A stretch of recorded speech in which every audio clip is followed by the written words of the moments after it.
سلام. اومدم امروز باهاتون 5 تا فکت در مورد سایلنت هیل 2 بگم.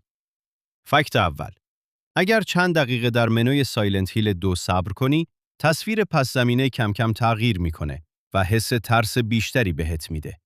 جزئیاتی که اکثر بازیکنها هیچ وقت متوجهش نمیشن.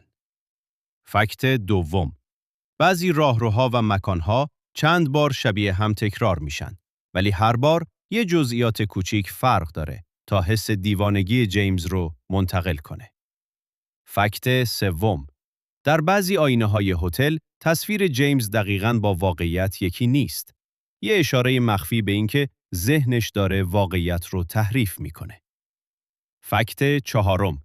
اون صحنه‌ای که آنجلا کنار آتیش دیده میشه فقط یک صحنه ترسناک نیست. خیلی ها میگن نشون دهنده ذهن آسیب دیده و احساس گناه دائمی اونه. فکت پنجم. اون چاقویی که دست آنجلاست فقط برای دفاع نیست. خیلی ها میگن نماد اینه که اون همیشه بین ترس و تسلیم گیر کرده. خب، امیدوارم از این ویدیو لذت برده باشید. تا ویدیوی بعدی، خدا نگهدار.